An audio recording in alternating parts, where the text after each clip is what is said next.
Boa tarde, todas e todos e todes. A gente está muito feliz de poder ter essa oportunidade, né, Diana, da gente apresentar essa sessão livre que a gente idealizou e propôs para o encontro, diante, inclusive, de uma notícia muito boa, né, que eu e Diana, com o artigo em disciplina epistemológica, a gente foi premiada, né, com o melhor artigo publicado em periódico. Então, está sendo uma semana muito bacana, assim, né, também de retorno de muita gente que leu e começou a ler o artigo em função da premiação, né, não sei se a Diana também está recebendo esse feedback aí de Maceió, né, que eu estou aqui em Niterói, na UF, e a Diana está aí na UFAL, em Maceió. E bem, então a gente vai fazer primeiro aqui as apresentações, assim, de cada uma aqui, nome, sobrenome, instituição e mais o que quiser falar sobre si. E aí depois a gente faz uma rápida apresentação dos objetivos da mesa, tá? Bem, eu vou começar, sou uma das coordenadoras, né? Susana Brandão Tavares, sou professora da Escola de Arquitetura e Urbanismo da UF, Niterói. Também hoje sou professora do programa de pós-graduação e faço parte do grupo de pesquisas urbanas, Urb.Ana, sediado no GPDU, que é liderado pela professora Fernanda Sanches. E é isso, feminista, mãe, tudo mais que puder dizer sobre o que é ser essa contradição de professora de arquitetura feminista nos tempos de hoje. Me apresento, Rox? O Rox, não está tela cheia a sua apresentação, a gente está vendo o PowerPoint. Ah, vocês estão vendo? Estamos. Deve Espera ser aquela coisa que o PowerPoint manda para outro lugar a apresentação e transmite aqui o menu do PowerPoint. O PowerPoint tem esse problema. Quando você arrumar, eu vou me apresentar também. Eu sou a Diana Helene Ramos, sou professora da UFAL, também mãe, também feminista, e eu e a Rosana, vou complementar aí a felicidade da gente ter ganhado o prêmio aqui na Unampark, né, do melhor artigo publicado em periódicos, que também acho legal falar que esse artigo tem tudo a ver com essa mesa, porque, na verdade, é um artigo que a gente discute a nossa prática como pesquisadora, como pesquisadoras, como professoras, nossas parcerias juntas, né? Que teve, todo o Unampark, desde que a gente começou a ter trabalho junto, a gente organiza uma mesa que discuta gênero, que discuta interseccionalidade. Desse ano não foi diferente, que é essa mesa que a gente está aqui hoje, né? O Enampur, a gente também organizou várias mesas juntas, então eu acho muito bacana, assim, que está conectando, assim, né? O prêmio que a gente ganhou juntas por um artigo que relata essa experiência, exatamente essa experiência de tentar trazer, né, a crítica e os métodos e a metodologia da epistemologia feminista para a nossa prática, né, e a dificuldade disso acontecer numa academia onde a estrutura modernista, patriarcal, conservadora é muito grande ainda. Então, acho que é muito bacana a gente fazer esse link com o prêmio do artigo, com a mesa que a gente vai apresentar agora, que são trabalhos, né, Rox, que são trabalhos que a gente ou orienta, são alunas orientadas no mestrado, ou que a gente, de alguma forma, participou da banca, né? Então, e nossos trabalhos também. Então, eu acho que... E a gente também falar que é isso, a gente se conhece desde 2013, a gente se conheceu durante o doutorado sanduíche, e a gente tem um blog juntas, né? A gente se conheceu e ficou amiga exatamente porque a gente se encontrou, duas pessoas estudando gênero na arquitetura, na época, 2013, era assim, quase não existia, principalmente no Brasil, e aí a gente pegou e a partir disso começou a fazer um monte de coisa junta, e uma das coisas que a gente tem junto é um blog sobre gênero e cidade, feminismo urbana, depois a gente põe o link aí, e que vai fazer 10 anos ano que vem, e a gente já estava planejando, né, de fazer um livro juntas, com a nossa produção juntas. Então é isso, a gente está muito feliz aqui de estar junta nessa mesa. Ainda está, o Rox ainda não está aparecendo. Ainda está PowerPoint. Acho que faz assim, é um modo de apresentação que você tem que escolher no PowerPoint, que é observador, uma coisa assim, que aí ele não mostra faz esse erro aí. Na hora de modo de apresentação, uma coisa assim. Tá, peraí. Mas enquanto isso, vocês podem se apresentando. Mas cada um ia se apresentar ou quer que eu apresente? Eu pensei de cada uma falar um pouco de si Tá antes da gente bom, então começar. tá. Eu acho que pode começar com as suas orientandas e depois com a sua orientanda, né? Orientando, porque não sei se é a Júlia, né? E depois a Maiara. Que tal, E tem meninas? Tainá aqui também, tem Tainá. Ai, Tainá, desculpa, Tainá. Essa aqui. Cola aqui, Tainá, que a gente não tá te vendo. Cola na tela. Pronto. Então tá. Se Dani quiser começar, a nossa mais velha aluna, mais velha de todas aqui. Muito feliz de estar aqui, que ela foi nossa aluna juntas também. Bora, Dani, se apresente. Tá. Meu nome é Daniele Moser, eu estou no programa da pós da UF, sou orientada pela Rossana, desde o TCC, né? Então é um relacionamento mais longo aí que eu tenho.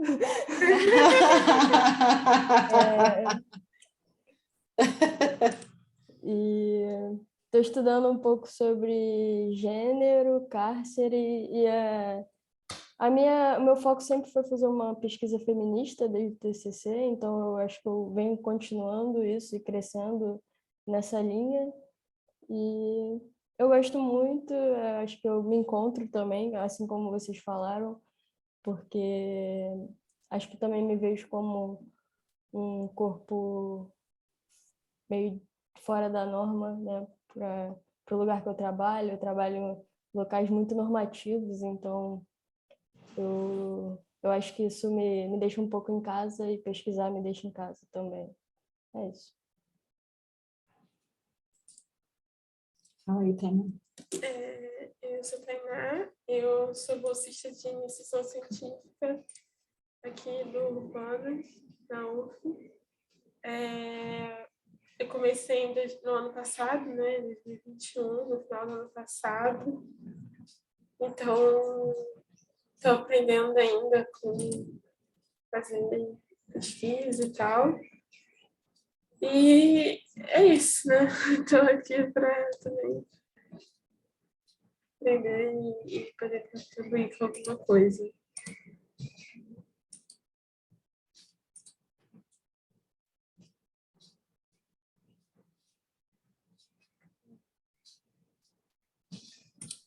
Pode ser Maiara. Maiara, né? Oi, boa tarde, gente. Eu sou a Maiara, sou arquiteta e urbanista formada pela UFAL. Atualmente faço mestrado em arquitetura e urbanismo também, só que pela UFBA. Estou nas vias de finalização aí da dissertação, né? Lá são 2 qualificações, estou fazendo a segunda agora, né? Vou caminhar para finalizar a dissertação.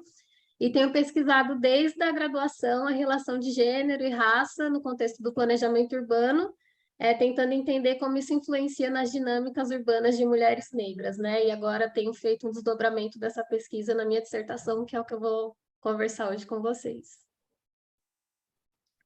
Maravilha, Maiara. Então, vamos seguir aqui.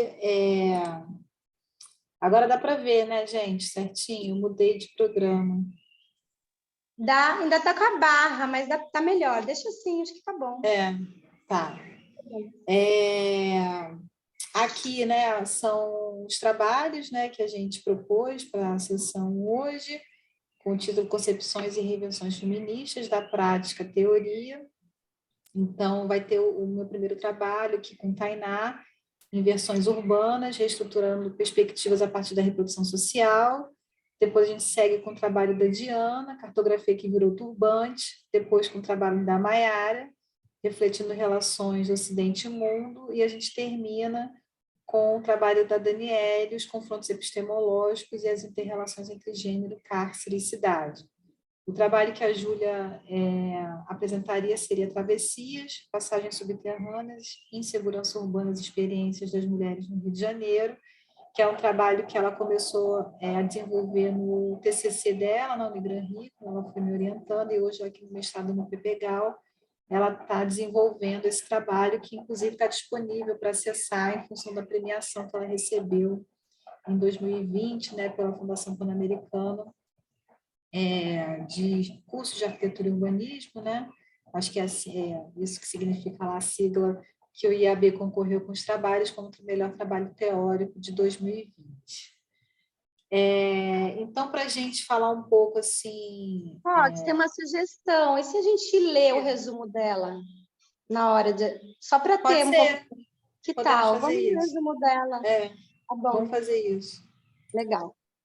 Maravilha. Então, assim, o objetivo da nossa sessão, né, é apresentar como que pesquisas têm sido construídas a partir das teorias feministas em arquitetura e urbanismo, e como essas pesquisas que a gente selecionou para estar nessa sessão estão discutindo a relação entre teoria prática e prática-teoria. Até um pouco nessa desconstrução, né, de que quando a gente está falando de teoria, a gente não está falando de prática, porque, na verdade, teoria não deixa de ser uma prática. E a nossa prática, ela acontece não só no momento que a gente teoriza, mas a prática tem a ver com a forma como a gente se coloca no mundo, como é que isso atravessa a nossa forma de estar como professoras e pesquisadoras, né? Então, a prática não é só aquilo que tem a ver com o propositivo de projeto, né? Tem a ver com aquilo que tem a ver com as práticas sociais, com as práticas espaciais, com a prática política, com a prática de luta, e como que isso nos atravessa nesses corpos feministas e contra-hegemônicos que a gente, em alguma medida, inclusive, se enquadra ou é, ao mesmo tempo, enquadrado. E aí, nesse movimento, né, de construção e de reinvenções de concepção de pesquisa, que a gente acredita que essas investigações que vão ser apresentadas hoje se enquadram, a gente coloca aí dois questionamentos, duas perguntas motivadoras e provocadoras das apresentações, né, e para as apresentações. Quais são os limites enfrentados, né, que todas nos defrontamos no cotidiano da pesquisa? E quais possibilidades estão sendo instauradas e restauradas neste deslocamento da prática da pesquisa para a teoria, né? Porque a gente pode estar ali, né, fazendo aquilo que a gente chama de uma pesquisa mais de campo, que está envolvida com a sociedade civil, mas como isso também alimenta a nossa reflexão teórica, né? A gente acredita também, né, que essa sessão tem uma motivação, num certo sentido, de dar visibilidade à ebulição e reviravoltas dos processos de pesquisas feministas no nosso campo, né, revelando, inclusive, múltiplas vertentes e concepções, o que talvez, parece ser óbvio, mas, ao mesmo tempo, não é, para quem não está inserido nessa discussão, né, parece que há uma ideia de que todos os trabalhos que se enquadram dentro dos estudos de gênero, dentro dos estudos feministas, há para quem está de fora, uma percepção que a gente trabalha com as mesmas referências, com as mesmas perspectivas metodológicas, e a gente vai entregar de bandeja um modelo de cidade feminista, né, a partir dessa pesquisa. O que não é isso, né? Então, essa sessão vem dentro dessa perspectiva de desconstrução. E, além disso, um certo impulso, né, que cada pesquisa aqui que a gente enxerga de colocar um tensionamento e um deslocamento de perspectivas epistemológicas no nosso campo, né, entendendo a interseccionalidade não só como um conceito que nos ajuda a nos movimentarmos, né, na luta pela igualdade, pela justiça social, né, considerando aí todas as dimensões de classe, gênero, sobretudo raciais, étnico-raciais, mas também em função até das últimas publicações da Patrícia Hill Collins, que tem apontado a importância também da gente construir e reivindicar esse lugar da interseccionalidade como uma teoria social crítica, né? Além disso, a gente também, na construção dessa sessão, tem como objetivo também trazer a discussão de processos que transitam tanto na problematização teórico-metodológica, quanto nesse esforço de construir compreensões sobre os fenômenos sociais, demarcando, então, também o nosso compromisso ético, político e ontológico na produção do conhecimento. E aí a gente destaca, inclusive, aqui uma frase do nosso resumo expandido, né, que a gente publicou para a Enan Park, que talvez seja uma grande questão assim, que tem nos atravessado, que não basta apenas trazer as teorias, as pensadoras feministas e decoloniais como referências, mas repensar as bases epistemológicas da nossa forma de construção do pensamento, a abertura à escuta e a reelaboração de outras narrativas, práticas e métodos, baseadas no cuidado e na cura, nas histórias invisibilizadas, nas resistências, na potência das margens, que é um pouco o que a Bell Hooks traz nas reflexões de livros que recentemente foram traduzidos, e nas formas colonialistas, cis, heteropatriarcais, brancas de construção de mundo, são um horizonte para repensarmos nosso campo de atuação. Então, é a partir dessas questões que a gente, enfim, constrói essa sessão. Aí, já emendando na minha apresentação aqui com o Tainá, nisso que a gente está chamando, né, de inversões urbanas, reestruturando a perspectivas a partir da reprodução social. Inversões urbanas é um certo título fetiche assim, dos últimos projetos de pesquisa que a gente tem proposto, né, no sentido de, tanto nas iniciações científicas, quanto em projetos de auxílio à pesquisa, que é onde a gente está reivindicando, de fato, uma centralidade dentro das investigações que temos realizado em campo, mas também nesse processo de teorização do debate da reprodução social, que é algo que não é, quer dizer, não é nada central, né? Não é nem um pouco central no campo da arquitetura do urbanismo. Na verdade, o que a gente poderia dizer é que o tema da reprodução social, né, ele acaba aparecendo de uma forma colada às discussões sobre moradia, mas o debate em si da reprodução social, ele não tem centralidade.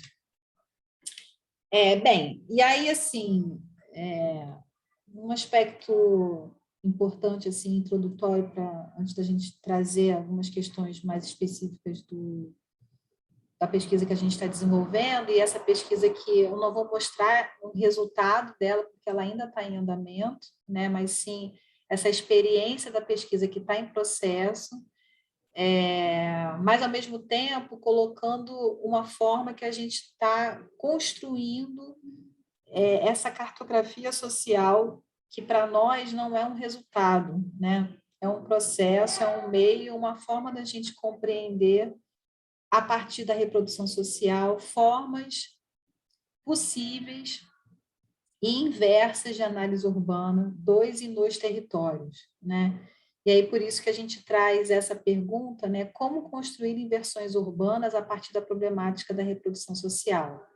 E essa discussão a gente está fazendo atualmente, né? Esse caminho, né, de estruturar essas compreensões de análise e nos territórios, hoje, na área portuária, centralmente na área portuária, a gente também começou a fazer uma certa aproximação com a Baixada, com a Pavuna, né? Mas a gente teve muita dificuldade no período da pandemia de se aproximar desse território, mas colocando, inclusive, uma contradição, né? Não só referente à área portuária, mas a Pavuna, né, que do ponto de vista da região metropolitana, elas são áreas aqui do Rio de Janeiro que são consideradas centralidades, né? São centralidades, inclusive, não só do ponto de vista do planejamento, mas do ponto de vista do cotidiano das pessoas, né? De fluxos de pessoas, de importância socioeconômica, ou de importância na mobilidade, ou na importância histórica, enfim, ou na importância, inclusive, de integração metropolitana. E a área portuária Pavuna guarda esse lugar, né?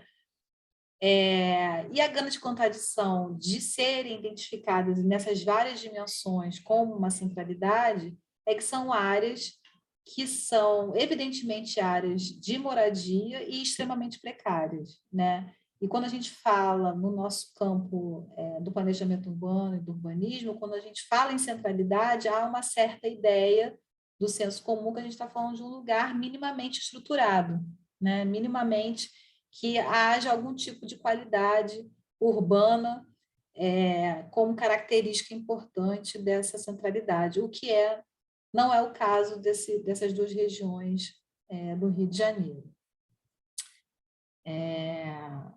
E aí, algumas considerações, né, sobre o que a gente está entendendo de reprodução social, como reprodução social. a pesquisa está forjada, né, numa perspectiva teórico-metodológica marxista, mais marxista, feminista e autônoma, e a gente fala autônoma por quê, né? A Silvia Federici é uma das autoras que a gente também se baseia, que se reivindica nesse lugar, e a Titi Bhattacharya, que é uma intelectual de origem indiana, mas que hoje é professora nos Estados Unidos e que faz uma crítica, né? Mesmo como marxista, ela faz uma crítica ao debate marxista sobre o capital, sobre a vida produtiva e como que Marx e Engels não deram, de fato, luz, né, à reprodução social. A reprodução social era uma atividade residual, né? E isso vai tendo consequências também importantes, né? Não só quando a gente olha para uma forma de olhar o próprio feminismo numa perspectiva liberal, mas a própria forma de olhar o feminismo numa perspectiva marxista, mas também como é que isso reverbera na forma como a gente, no nosso campo da arquitetura e do urbanismo, mesmo com uma série de esforços de problematizar a questão da moradia, né, quando a gente vai ver os modelos utópicos do pré-urbanismo, do urbanismo, né, de pensar os familistérios na Europa, mas também nas experiências soviéticas de problematizar a questão da moradia, do projeto, da localização, também pensando esse lugar crítico, né, que o feminismo faz esse lugar da mulher na reprodução social, mas, de fato, a gente nunca transformou esse olhar e nunca incorporou esse olhar na forma como a gente analisa e concebe as cidades. Então, a casa como esse lugar apenas enquadrado como um espaço doméstico, né, um espaço do privado, é um espaço contraditório da nossa vida cotidiana diante da vida produtiva. Há uma dicotomia, uma separação, inclusive, dessa relação casa, espaço doméstico, espaço público, né, e espaço urbano.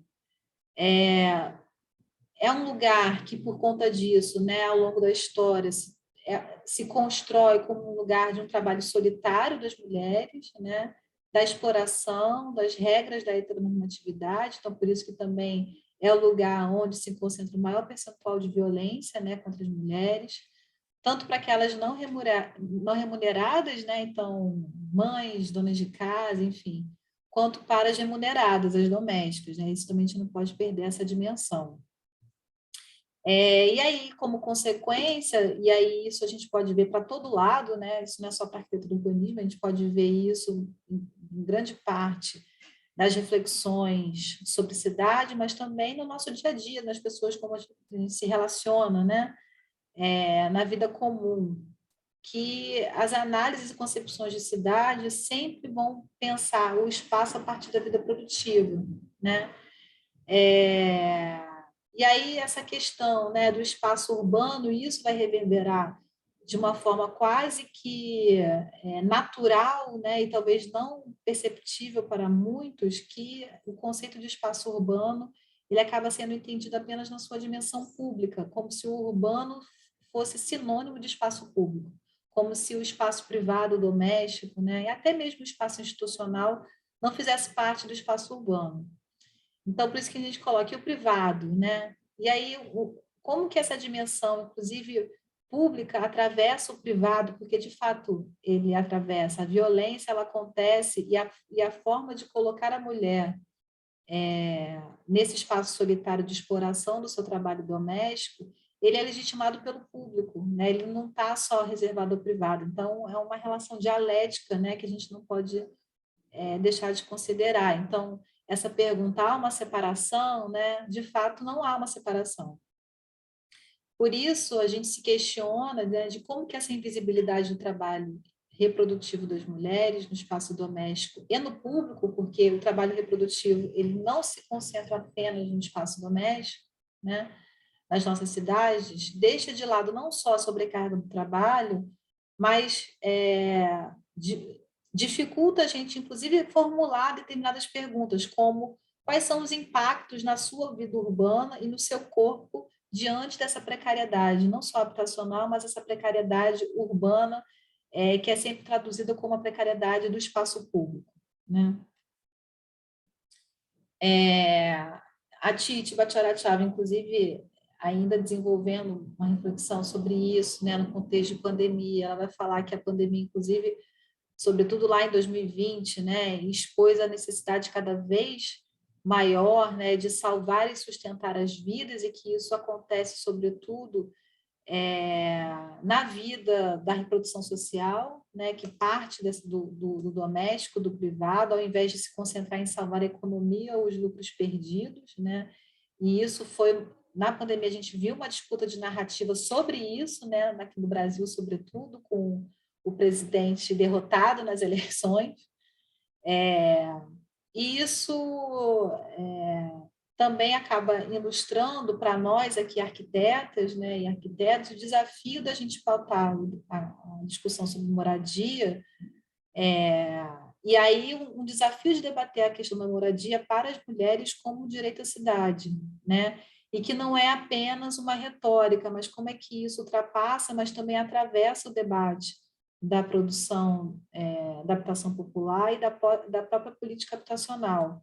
Né? E aí, quando eu estou colocando aqui, né, mobilidade, saneamento, luta, festa, saúde, iluminação, segurança do corpo, né, é que, na verdade, quando a gente vai olhar para a nossa vida individual, cotidiana, e quando a gente olha e vê esses pontos de contato com a vida das mulheres, sobretudo em situações de precariedade extrema, como é o caso das mulheres que a gente pesquisa lá na área portuária, né, essa ideia, esse conceito de esparramação do corpo, que é outro conceito um conceito que eu desenvolvi num outro artigo com uma colega, que é a Mariana Bonadio, né, que é para a gente um conceito também não só teórico e metodológico, mas também de se reconhecer nesse lugar de tentar o tempo inteiro esparramar o corpo, ou estar esparramando o corpo, num fazer orientativo, desorientativo, né, e que não necessariamente é fácil essa esparramação para conseguir manter a vida reprodutiva, mas ao mesmo tempo também a vida produtiva, e que vai produzindo também diferentes níveis de apropriação do espaço e projeta e atravessa uma multiescalaridade de formas de lidar com o próprio espaço e as contradições desse espaço. Então, também, quando a gente está falando dessas inversões urbanas, né, com uma perspectiva teórica aqui, a gente está tentando esparramar nosso corpo, inclusive, para disputar esse sentido de como queremos construir novas análises, novas concepções sobre o espaço no campo da arquitetura.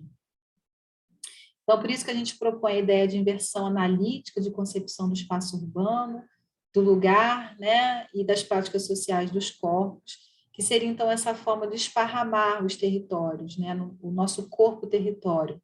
A conformação dessas tensões cotidianas da segregação vivida em paradoxo, centro-periferia e periferia-centro, e quando eu falo de área portuária, eu acho que esse paradoxo fica bastante evidente, né? Então, são corpos periféricos, mas que estão na periferia, mas diante da precariedade são colocados na periferia da região central do Rio, mas não deixam também de ser um centro, enfim. Então, esse paradoxo é um paradoxo importante nessa análise da nossa pesquisa. E que está muito associada a essa ideia, né, dessas regras normativas e de ordem urbana, que, no fundo, a gente está falando de uma ordem moral, né, que se impõe normativamente na forma como as cidades são produzidas. Então, uma inversão a partir dessa vida reprodutiva, né, que a gente está tentando investigar, dessas trajetórias da moradia, no qual não se restringe apenas ao espaço privado do urbano. Aí aqui, assim, são algumas imagens do trabalho que a gente vem desenvolvendo, né, Tainá, desde abril, né, e a gente tem feito um acompanhamento sistematicamente desde de março, né, todas as quartas-feiras tem uma roda de mulheres multiplicadoras. Se você quiser explicar um pouquinho o que são essas rodas. A gente, um dos nossos trabalhos de campo, né, é participar semanalmente dessa atividade que acontece lá na Associação Cultural da Gamboa, que se chama Lanchonete. E lá eles têm atividades, desenvolvem atividades, então, tanto assim, físicas, tipo esportes, pontos de arte e educação também, mais voltadas para as crianças ali do território que moram ali, na maioria delas, em ocupações que não são organizadas por movimentos sociais e que totalmente estão sobre ação de despejo em virtude dos projetos de revitalização, né, e de edificação ali, né? Antes pelo Porto Maravilha e agora pelo Reviver Centro. E aí também, como não dá para trabalhar só com as crianças, eles também desenvolvem esse trabalho com as mães e tias e avós que vivem, né, ali no entorno. E aí essa atividade da Roda de Mulheres Multiplicadoras é uma atividade do eixo saúde mental e serviço social. Então, a gente tem uma parceria com o projeto de extensão de aula de cidade na UERJ, que é do serviço social, e a Jéssica, que é essa que está na foto, Estradinha, ela é uma das assistentes sociais que trabalha lá. A gente desenvolve vários tipos de atividades dependendo do que surge ali nas nossas conversas, né? Então, por exemplo, essa primeira foto aí é um cartaz que a gente fez recentemente, vários cartazes, a partir de frases umas pérolas que elas soltam, assim, umas reflexões dessas mulheres. Tem umas reflexões aí. Por exemplo, tipo, o blindado que a gente anda é o caveirão. Esse, inclusive, foi uma fala de umas das moradoras, né, que a partir de uma atividade que a gente fez de assistir o filme, o documentário Alphaville, que fala um pouco desse lugar, né, em relação a São Paulo, da classe média branca, que nega a cidade, né, e que inclusive usa carros blindados, e aí elas ficaram muito chocadas e acabaram, a Flávia, uma dessas moradoras, soltou essa pérola. Teve também, nesse mesmo contexto, né, num depoimento, nesse documentário, que uma dessas mulheres que vivia nos condomínios falava que ela, quando ia para São Paulo, ela levava a pior bolsa dela, né? Porque se ela fosse assaltada, levava a pior bolsa. E aí, uma das meninas falou assim, cara, a gente luta tanto para conseguir uma bolsa, né? E a pessoa, quando vai passear, quer levar a pior bolsa dela por causa desse medo. Então, todas essas reflexões que foram levantadas durante os debates, a leitura do livro Quarto de Despejo, de Carolina Maria de Jesus. A gente também faz atividade de formação política, assim, no sentido de rodas de conversa com lideranças de movimentos sociais. Participamos também de uma que foi com vereadores, né, mais progressistas aqui do Rio de Janeiro.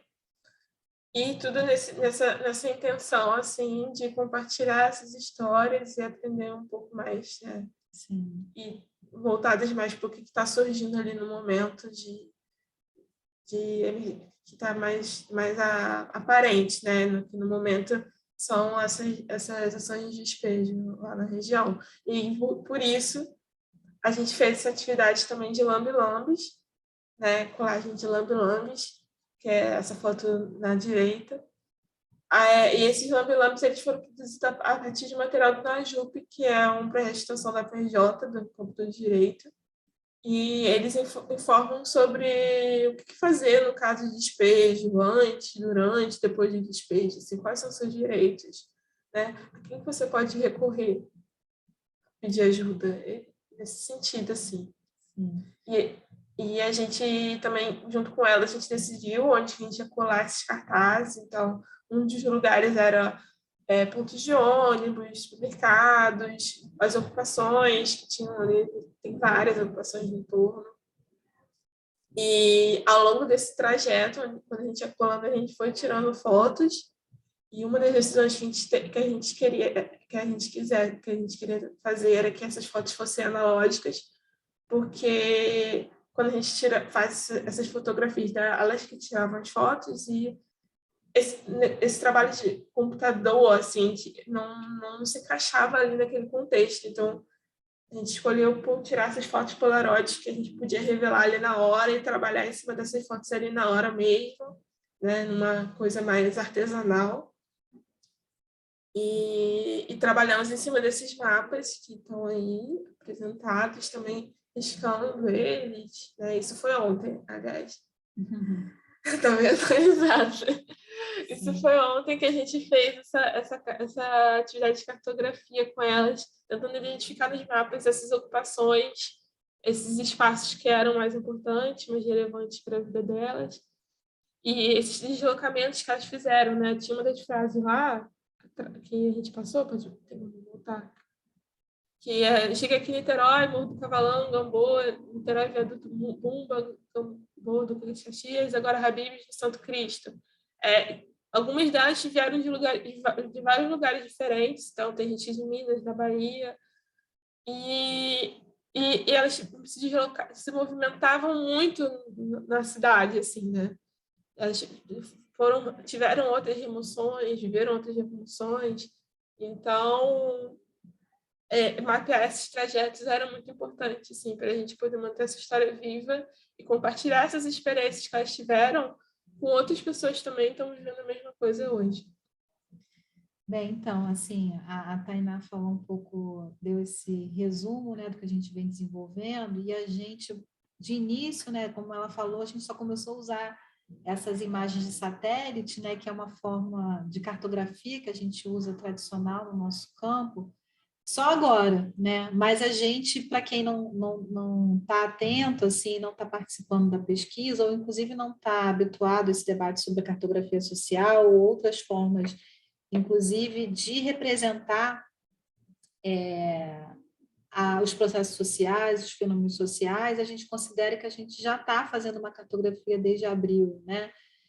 Nessa escuta atenta, né, considerando não só que essas mulheres são o nosso objeto de pesquisa, mas elas, a partir dessa experiência, desse compartilhamento das experiências, elas também são parte da pesquisa, né, elas são sujeitas de pesquisa, a Grada Quilomba reforça isso, inclusive, no último livro dela, né, Memórias da Plantação. E a gente está tentando, inclusive, entender, né, não só como essas práticas espaciais de reprodução acontecem, né, no cotidiano, mas, inclusive, como que o próprio direito à moradia está atravessado para elas, né, como uma experiência de violação, né, e não de direitos. Elas não veem como sujeitas detentoras de direito, e isso vai constituindo uma forma, uma trajetória de circular na cidade que não é só de um circuito associado à reprodução social, mas associado à garantia da sua sobrevivência. Então, quando a gente vê, por exemplo, uma das moradoras que viveu em vários pontos da região metropolitana, né, porque foi o senhorio que despejou, ou é por uma questão relacionada ao filho, ou porque teve um desastre como o Morro do Umbumba, e ela acabou indo morar em algum momento em função de um incêndio no viaduto, aí volta para Caxias e vai para Santo Cristo e faz uma... E sendo a área portuária, para todas essas mulheres, um ponto que ela é sempre um ponto de apoio, né? Seja por amigos, seja por uma rede social que elas têm previamente, mas essa trajetória vai mostrando nesse processo que a gente tinha uma expectativa de construir essa cartografia social, e ao escutá-las, ao conviver com elas, a gente percebe a importância da gente não ter regras pré-definidas, né, enquanto caminho metodológico, e a Dora Imassen, né, que é uma geógrafa que fala sobre isso, né, como é que os espaços acabam sendo subjugados por essas formas de representação cartográficas tradicionais, né, como inclusive uma tecnologia do poder, e se a gente acaba impondo uma forma de representação do espaço, na verdade, a gente só está reproduzindo de fato ou fazendo um filtro que não coloca a voz das mulheres de fato na pesquisa. Então, a gente parte, essa construção dessa cartografia que ainda está em processo, dessa ideia da própria corpografia que a Paola coloca, né, que é uma corpografia que coloca no centro esse corpo como território, que é essa dimensão feminista, né, latino-americana de conceber também o corpo como esse território e dando centralidade a isso do ponto de vista analítico. E a gente acha que, inclusive, construir essa cartografia com elas tem nos revelado a importância de dar visibilidade não só às formas como elas se apropriam do território e do espaço, né, no sentido mais amplo, para além da área portuária, né, mas da própria cidade, e como é que isso é uma visão ontológica do território, porque ali elas estão tentando sobreviver. Então, essa inversão analítica, para nós, começa a ganhar novos significados, porque a reprodução social e esse olhar da reprodução social, sim, tem uma importância, mas ela coloca isso como uma dimensão, inclusive, da existência, né? E não partindo apenas de um lugar que as coloca sempre numa discussão associada à precariedade urbana. Acho que é isso. Depois a gente também pode fazer um debate, depois das apresentações, que acho que a gente já estendeu para caramba, né?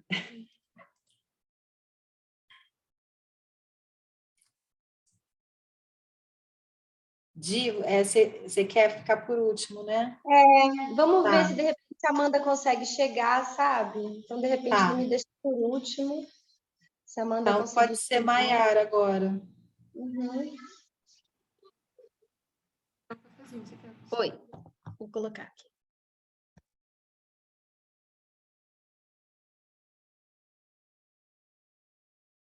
Vocês estão vendo? Vamos sim. Certo, vamos lá então.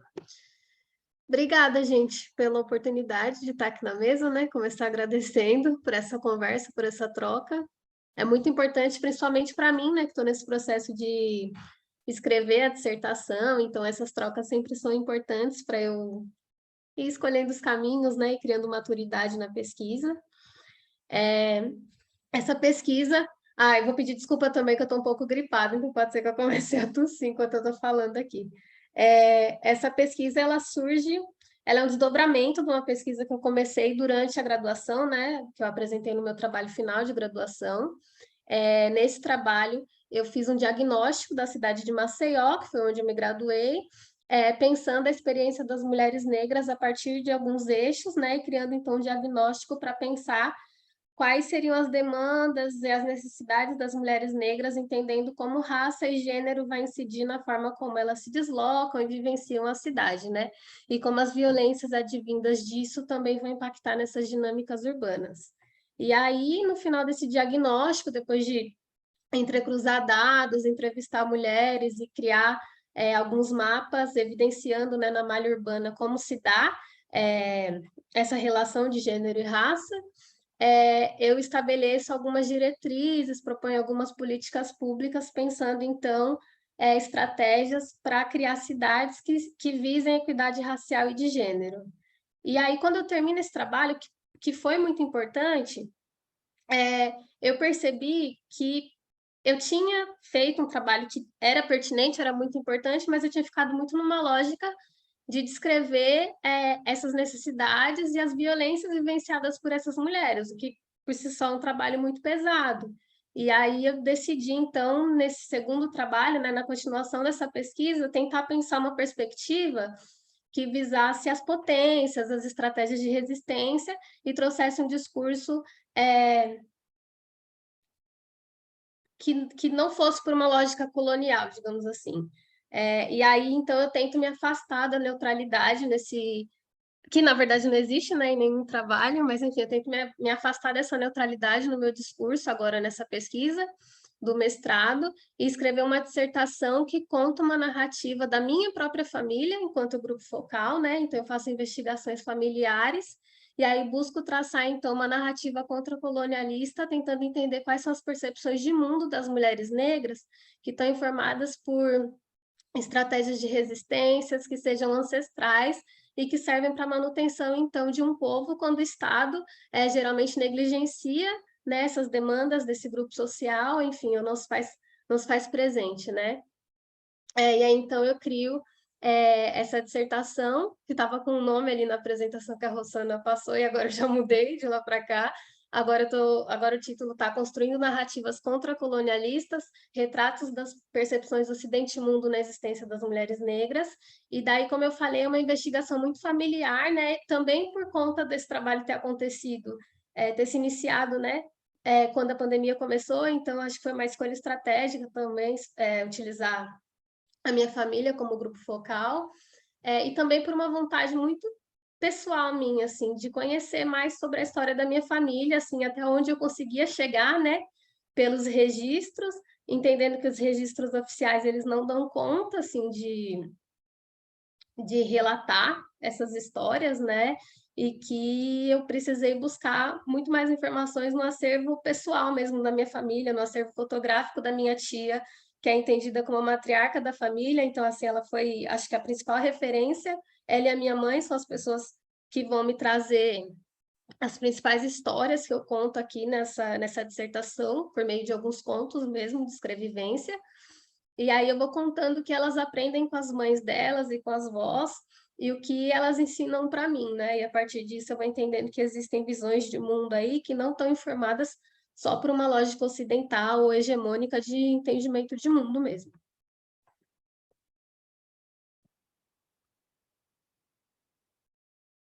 E aí, eu queria começar trazendo uma escrevivência. São várias escrevivências que eu vou trazendo na minha dissertação, né? Eu vou contando histórias, eu vou explicar melhor o que é isso depois. Mas eu começo contando o momento em que me deu start de contar histórias na minha dissertação, né? Eu estava tendo uma conversa muito despretensiosa assim, com a minha mãe, que não tinha nada a ver com a dissertação, não tinha nada a ver com a minha pesquisa, e aí contando uma história pessoal dela, em um momento ela disse que decide falar para a irmã dela que não dá para ter uma percepção negativa da história dela e que ela escolhe contar a própria história. E daí essa frase dela me marcou muito naquele momento. Ela repetiu várias vezes para mim: eu escrevo a minha própria história. E daí, a partir desse momento, foi quando eu decidi que eu queria contar histórias de família, que eu queria contar histórias de coisas que eu aprendi com a minha mãe, que eu aprendi com as minhas tias, e que eu ia tomar conta da minha própria narrativa e contar a minha própria história, né? E acho que foi nesse momento que eu firmei a necessidade de me distanciar da neutralidade e dizer: eu estou falando sobre a minha própria narrativa, eu vou tomar conta disso, então eu vou escrever a dissertação em primeira pessoa. Assim, esse foi o momento em que eu decidi que a dissertação seria escrita toda em primeira pessoa, justamente para romper com o discurso hegemônico que já era uma questão importante assim para mim, né? Então eu tentar ao máximo ir rompendo com algumas normas que já estão impostas pela academia, me coloco como sujeito, me coloco como mulher negra, pesquisadora e, de fato, crio essa narrativa contracolonialista, né? E aí o objetivo principal, então, da pesquisa é construir uma narrativa contracolonialista sobre experiências negras a partir das vivências de familiares e ancestrais. Então, buscando, né, no acervo fotográfico das minhas familiares, quais são as histórias, as vivências, as memórias da minha família, e daí eu vou contando com muito cuidado e com muito respeito essas histórias, né, escolhendo o que evidenciar também, e falando um pouco sobre as percepções delas de mundo que estão informadas por várias lógicas de entendimento, né. E aí, então, os métodos que eu vou utilizar para contar essas histórias. Eu vou utilizar a escrevivência, né, com o conceito da Conceição Evaristo, que vai me permitir justamente contar as histórias a partir de uma lógica imaginativa também, me ater aos fatos, mas também, quando eu não quiser me ater só aos fatos, me utilizar de uma estratégia também ficcional para contar as histórias dessas memórias, dessas minhas tias, da minha mãe, as minhas, né, e criar contos a partir disso, me utilizando de um recurso literário imaginativo, né? E aí eu alio a escrevivência à teoria da opacidade para pensar o que eu quero resguardar dessas pessoas, né? O que eu não quero expor e o que eu acho importante expor nas histórias, né? Então, já que eu estou falando de estratégias de resistência, de tecnologia de resistência, dentro do espaço acadêmico, né? Eu estou trazendo para esse meio que eu ocupo as estratégias de resistência de mulheres negras, eu preciso escolher também o que é importante ficar guardado, o que eu não quero contar nesse espaço. E aí, pensando também em resguardar as próprias pessoas de quem eu estou falando, né? E aí, então, é uma escolha, né, que eu vou fazendo ao longo das histórias, do que contar, do que guardar, e aí eu me respaldo na teoria da opacidade para fazer isso.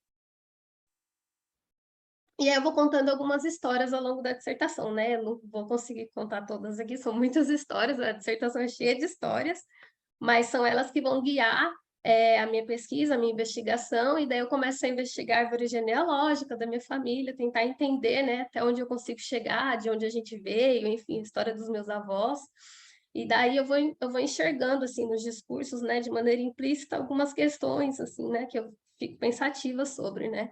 E tem essa fala da minha tia, por exemplo, que diz: somos descendentes de indígenas, negros, europeus, diz ela. Minha bisa, sua tataravó, por parte de mãe, era do mato mesmo. Foi pega no laço e levada para uma fazenda onde conheceu o seu tataravô. E daí eu fico pensando que está implícito nisso, né? Dela ser pega no laço, dela ser do mato, dela ir para uma fazenda onde ela conhece meu tataravô, que é um homem branco. E aí eu fico pensando em quantas questões estão implícitas nessas histórias que ela vai me contando, né? E até onde eu consigo chegar também a partir só dos relatos, né? Sem muitos registros oficiais.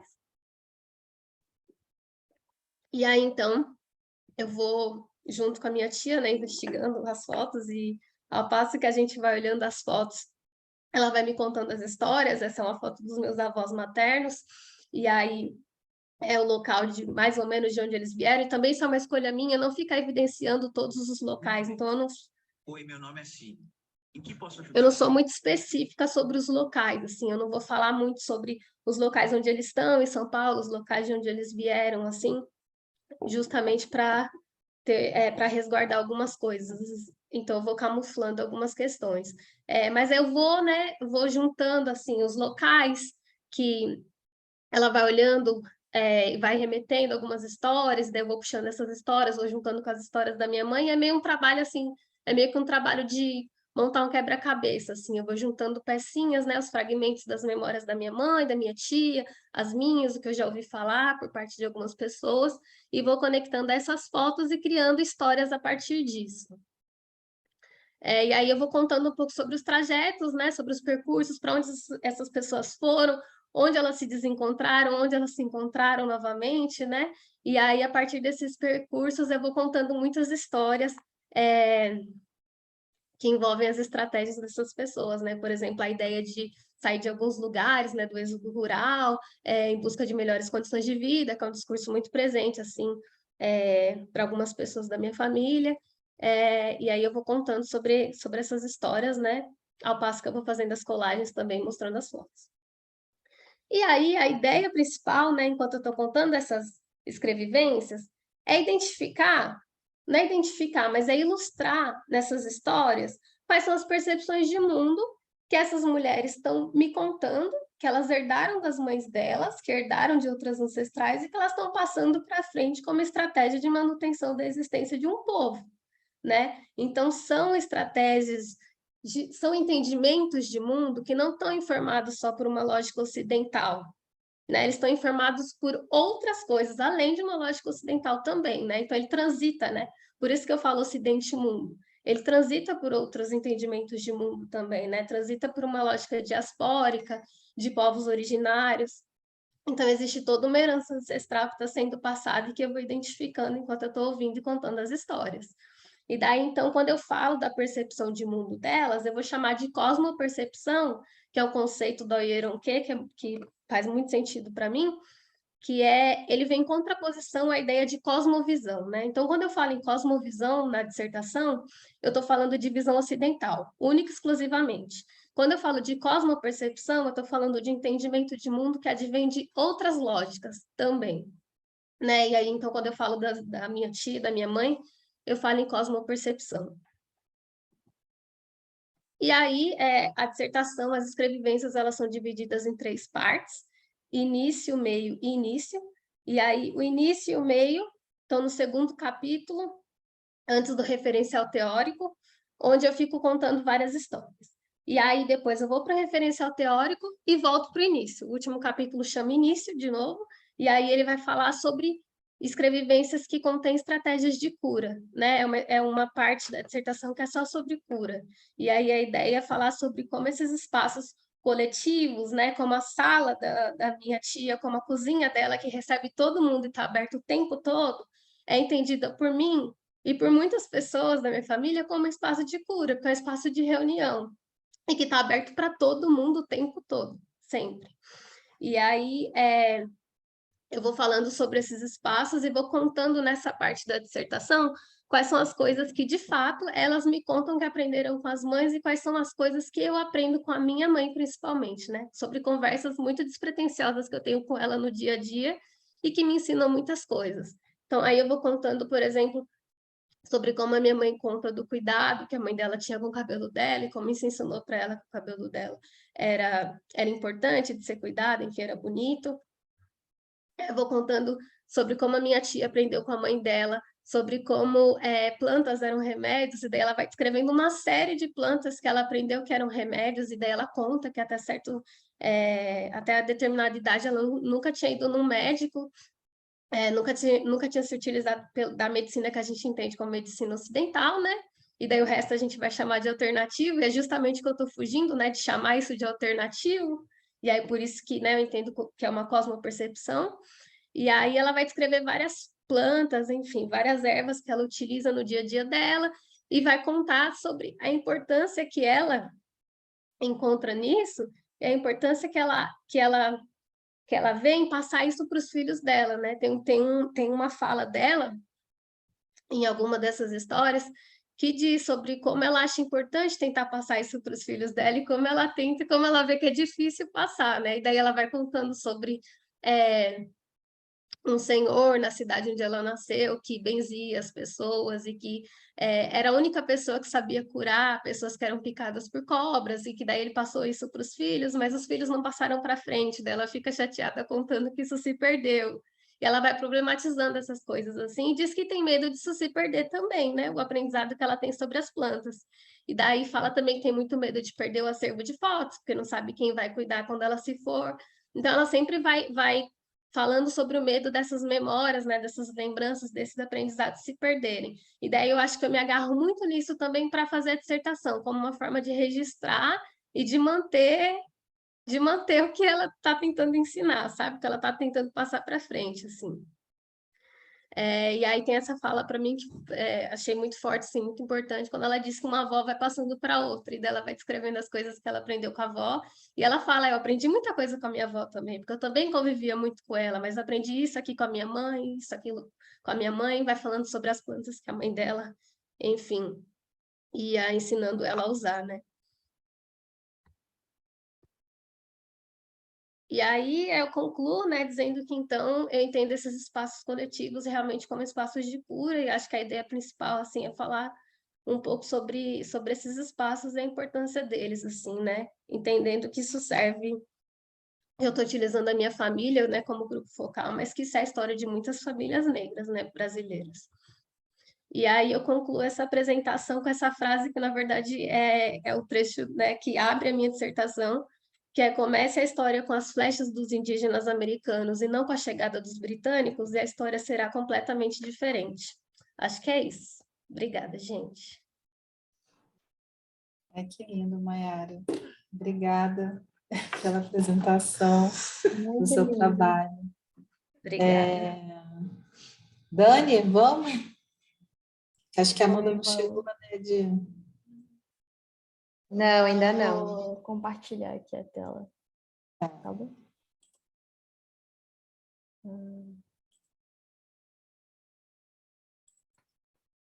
Tá. Calma aí, deixa eu botar a tela cheia. A tela cheia agora? Agora foi. Tá. Também quero agradecer vocês, antes de tudo, porque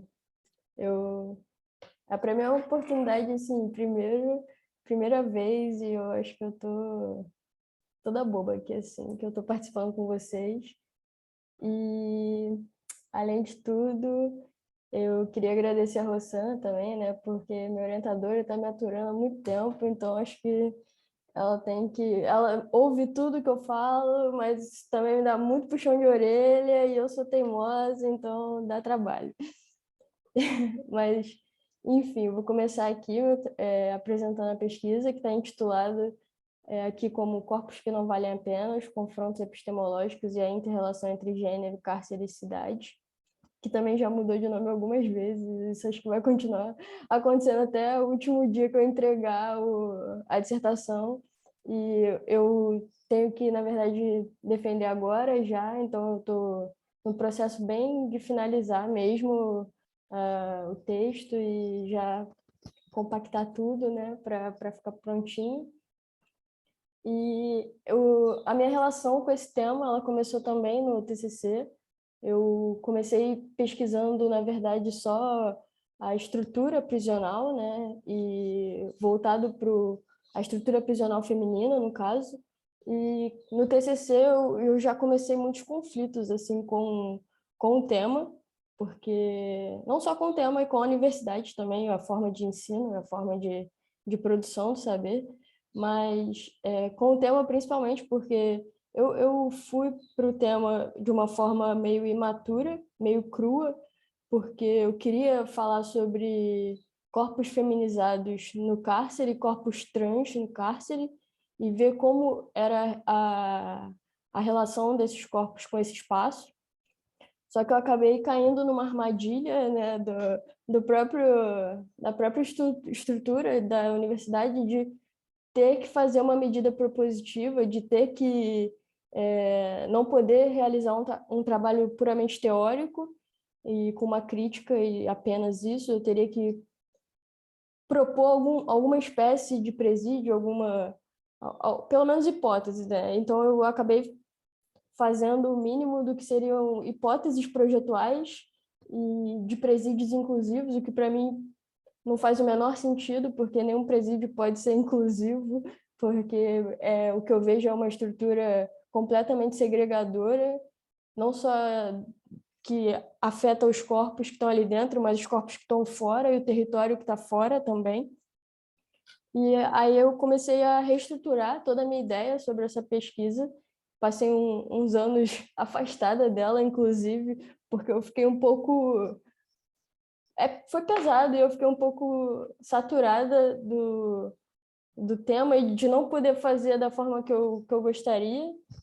E aí, quando eu entrei no mestrado, eu decidi que eu ia fazer ainda uma leitura intramuros do cárcere, mas voltado para essa relação do corpo mesmo, e uma leitura extramuros do entorno imediato do que seria o Talavera Bruce, né, no começo da pesquisa, mas acabou mudando também, porque eu comecei o mestrado e logo veio a pandemia, então, na verdade, veio antes, assim, foi bem concomitante quase o tempo de pandemia, o tempo do início do mestrado, e eu tive que reestruturar toda a minha pesquisa, porque eu não podia fazer visita a campo, a gente ainda não tinha nenhuma projeção de quando voltariam esse tipo de atividades, assim. E aí eu vou apresentar agora o que é a minha pesquisa hoje, mas aí eu vou fazendo uma descrição melhor ao longo dos slides. Então, hoje ela é uma pesquisa marxista feminista, é claro, assim, com abordagem que pauta a ordem dos corpos no espaço, no território. Ela se tornou também uma pesquisa historiográfica e sobre o método compreensivo e interpretativo, e ela traz uma teoria crítica, né, a partir da pesquisa bibliográfica, da análise de dados, de uma análise urbana, e tendo como base a epistemologia feminista, a interseccionalidade e alguns conceitos tanto do feminismo quanto de espacialidade da geógrafa Doreen Massey. Então, para começar, assim, quando cheguei falando um pouco sobre esse processo de pesquisa, né, que eu acho que é importante, quando eu cheguei na ideia de querer pesquisar também a relação extramuros, eu fiquei um pouco perdida, porque eu quis pegar a história, só que não existia muita história sobre presídios femininos. Então, eu tive que pensar uma forma de fazer o que eu queria ainda e olhar para o corpo feminino, para como isso se desenvolvia naquele território. Aí eu vou falar rapidamente do que partiu o meu problema de pesquisa, que é sobre essa alavancada do encarceramento feminino, né? Então, é um problema de pesquisa que ele veio desde do TCC, então é um fenômeno que continua não sendo muito visto muito enxergado tanto pela arquitetura como algumas outras áreas, mas na arquitetura principalmente, e foi quando eu me confrontei com esse gap epistemológico, né? Porque as produções de arquitetura, urbanismo, elas não se voltam muito para o cárcere, e quando se volta é muito voltado para essa ideia do panóptico, ou de analisar puramente aquela estrutura prisional, né? E o que eu quis fazer mesmo foi pegar essa falta, pegar essa lacuna e olhar ainda para o território, o que é um pouco hegemônico também da minha parte, mas foi uma decisão, e uma decisão até que gerou uma autocrítica no meu próprio trabalho, e vou passar aqui, gerou uma autocrítica no meu próprio trabalho, porque eu acho que faz parte do meu processo de pesquisa, e como eu falo desde o começo, é uma pesquisa que se desenvolveu durante si mesma, sabe? É uma pesquisa que é sobre processos, então eu acho que ter feito uma leitura do território foi um processo meu também, foi uma parte da minha pesquisa, então eu resolvi deixar lá e fazer uma crítica, e uma autocrítica, né? E depois tentar responder essa minha autocrítica. E só que aí, né, no mestrado, você acha que você também não vai ter nenhum problema com a universidade, mas você está enganado. Então, eu lembro de, assim, nas minhas aulas, aulas de seminário, assim, a gente tinha que apresentar mais ou menos como estava o rumo da pesquisa, né? E uma das questões que eu apresentei uma vez foi essa frase da Angela Davis, que era falando sobre que presídios femininos não existem porque todos foram feitos de homens para homens. E o professor em questão, assim, a primeira coisa que ele falou foi: mas então por que você não projeta um presídio? Por que você não faz um presídio de mulher para mulher? Eu fiquei tipo, agora resolveu todo o problema mesmo. Tá tudo resolvido, essa é a solução que faltava para o presídio funcionar. E, A e aí eu gente ri fiquei, para não chorar, né, Dani? eu fiquei muito chocada com isso. Isso aí me deixou tipo mal alguns dias. Eu fiquei completamente fora da caixinha, assim. Eu não conseguia acreditar, porque já havia tido algumas alfinetadas, né? Tipo, por que você pesquisa gênero? Por que você pesquisa mulher, não pesquisa o gênero humano? Esse tipo de coisa. Então, realmente, o que a Rossana falou lá no trabalho dela, falando sobre como isso ainda é visto como um recorte, é meio que por aí, né? Então, além da gente pesquisar gênero, a gente tem que enfrentar essas pessoas que não validam a nossa pesquisa de gênero, né?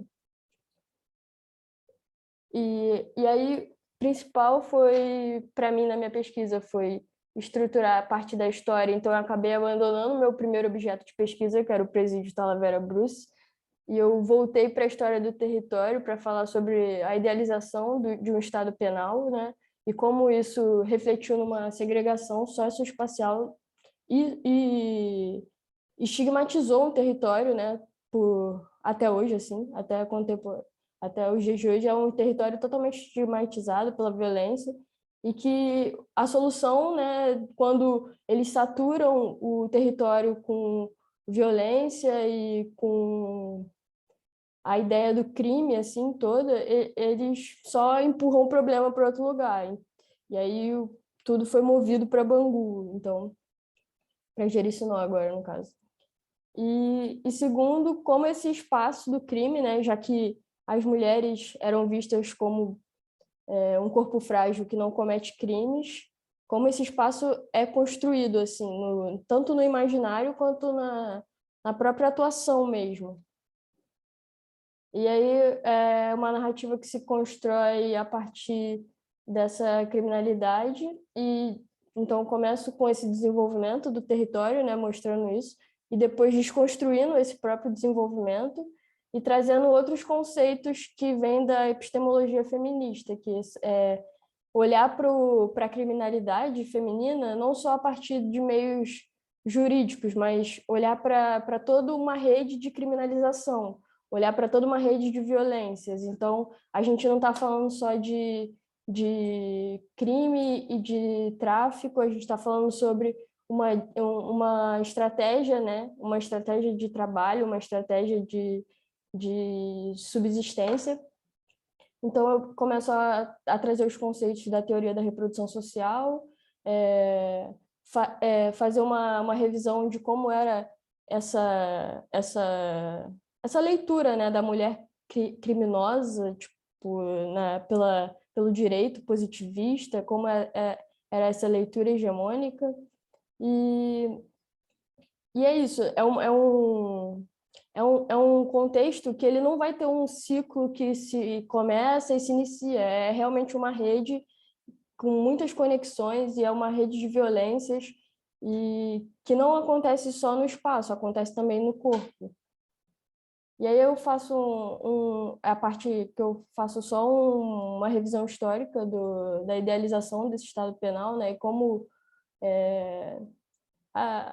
as bases que são entendidas, né, que vêm com toda a estrutura do presídio, o que se espera daquilo, né, o que na verdade é uma forma de controle social, porque tá sendo direcionada, né?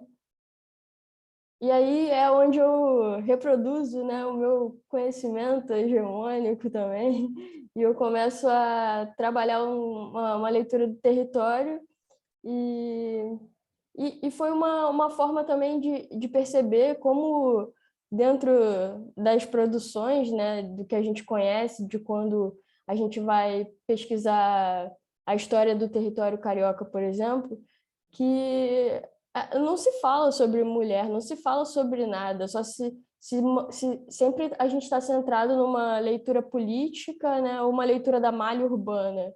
E o que eu quis não, que eu estou tentando ainda, eu espero conseguir, é trazer uma visão diferente daquela área, que eu acabei caindo por força do destino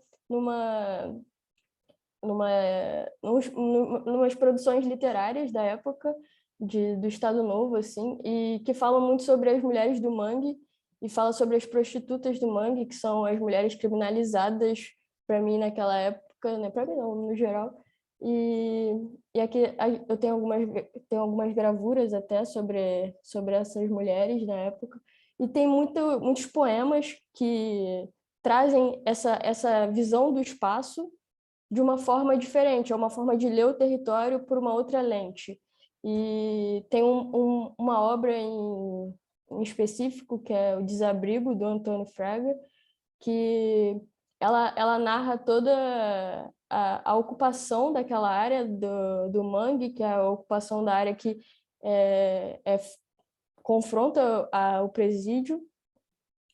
E é a única obra que a prostituta está mais humanizada, assim, porque em todos os poemas, Vinícius de Moraes, essas coisas, é uma visão muito estereotipada. Então, fazer esse confronto foi legal também.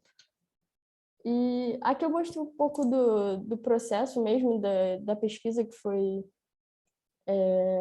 ainda no começo, de como eu fui estruturando mesmo o que seria a pesquisa, que demandou bastante interdisciplinaridade, né, eu acho, e também é isso, formas de olhar para outros lados, assim, porque era uma pesquisa que não tinha muitos dados, não tinha muita base histórica, então eu tive que procurar além da arquitetura, além dos estudos urbanos, e até assim, dar uma viajada também no que eu queria fazer, porque eu senti que era isso, né?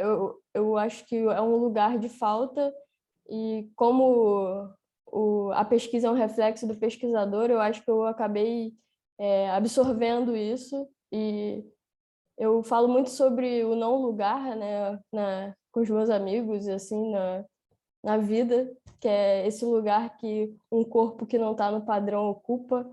E eu acho que é isso, eu consegui, de alguma forma, encontrar um meio de fazer pesquisa, né, na falta, né, na ausência do que eu queria contar.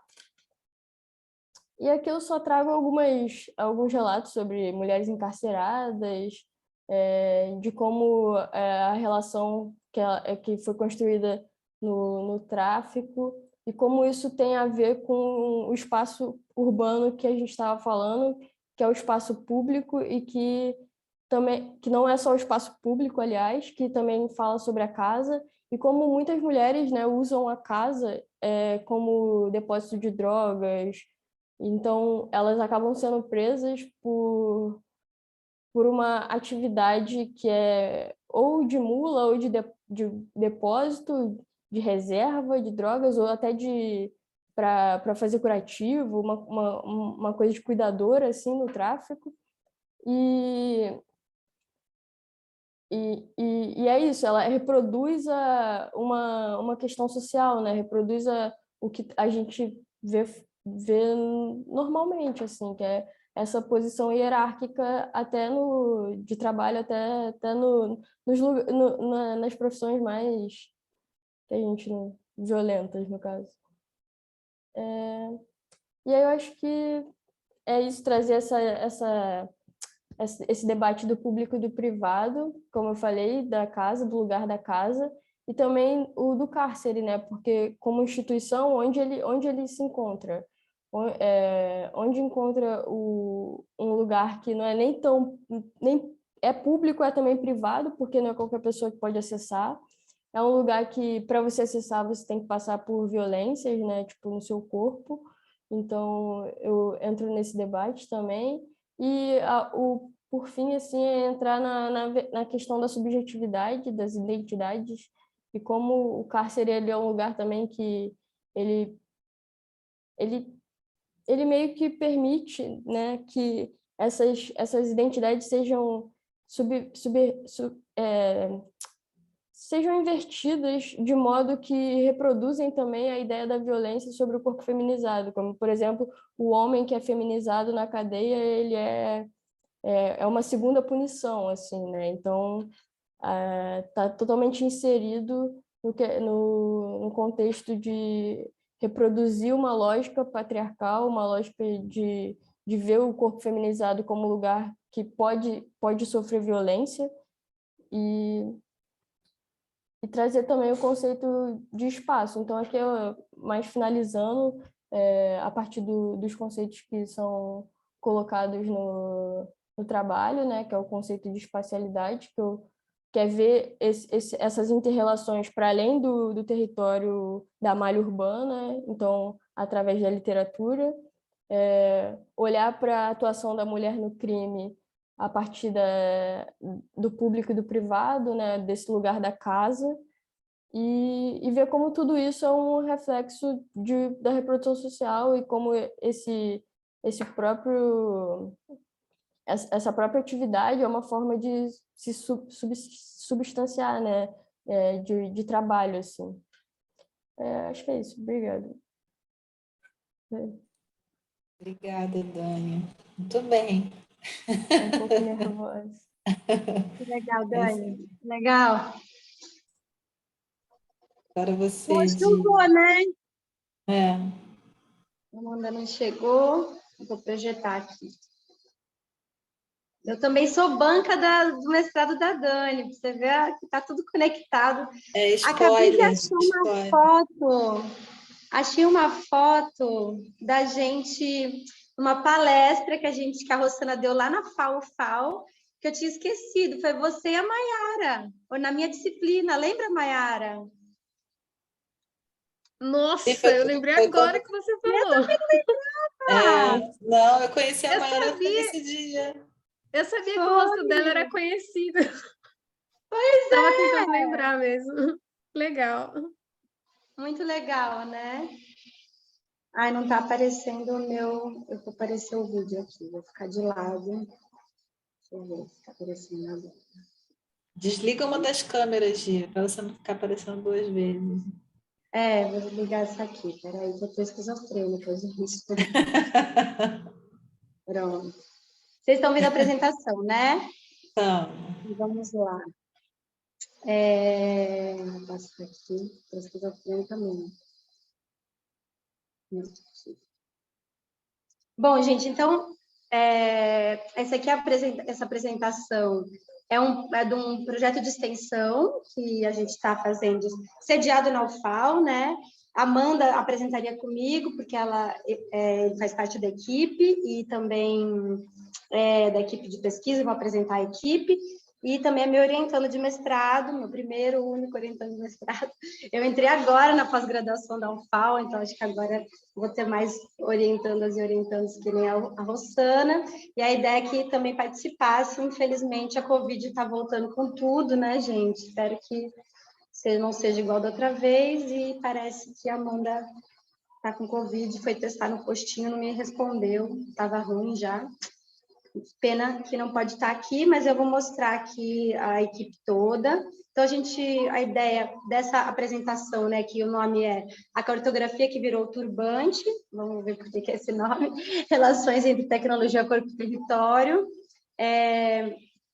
E a gente é baseado nesse projeto, que é Tecnologias para Outra Forma de Construção, a experiência construtiva das mulheres em movimentos populares, que é um projeto que a gente submeteu a esse edital, Gender Design in STEAM, né?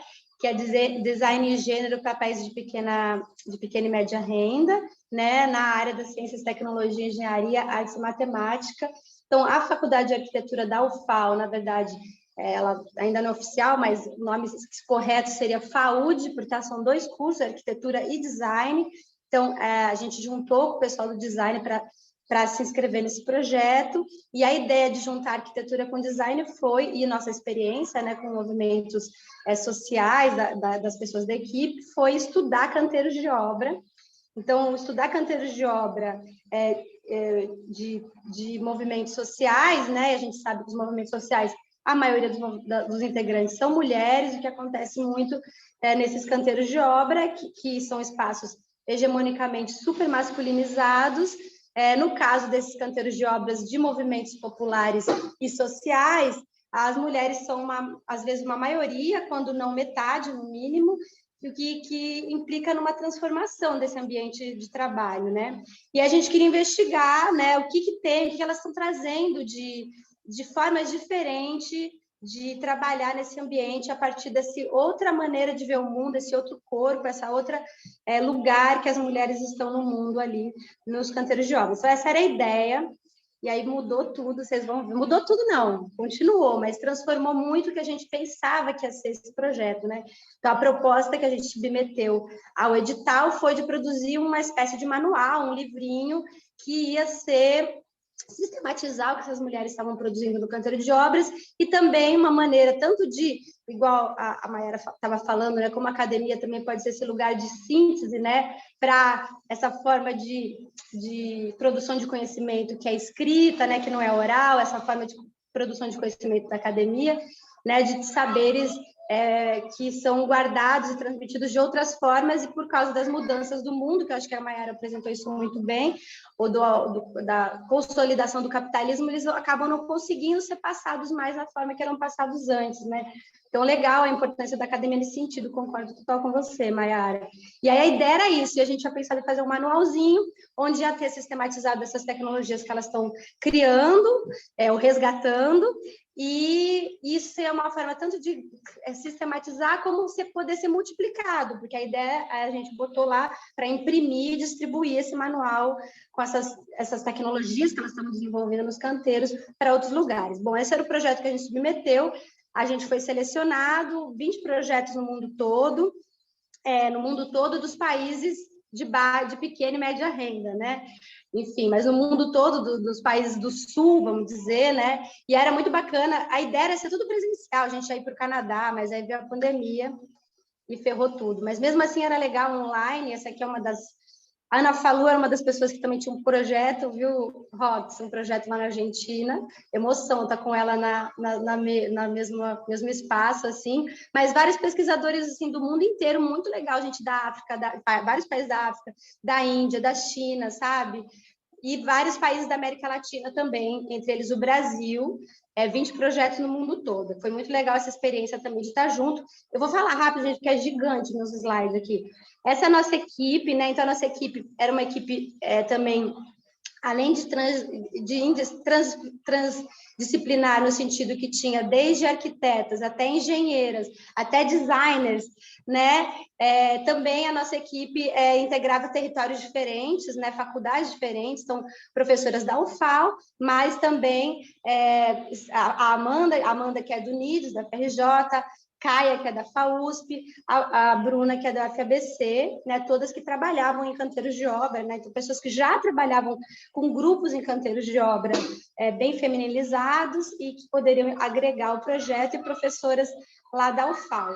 E a equipe que a gente chamou de articuladoras territoriais, né, que a gente conseguiu, foi muito difícil, gente, porque a estrutura da universidade não queria permitir que a gente pagasse bolsa para as mulheres dos territórios, mas a gente conseguiu, no fim, depois de muita luta. Nunca mais quero coordenar um projeto na minha vida, gente. É uma burocracia que vocês não têm noção. Estou exausta, acabou semana passada, entregamos o relatório final. Mas conseguimos.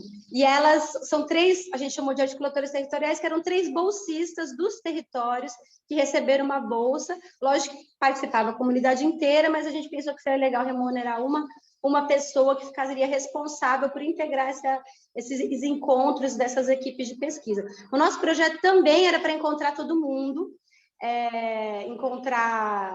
Acabei de ver que eu não estou aparecendo aqui, deixa eu botar. Nosso projeto também era para encontrar todo mundo, né?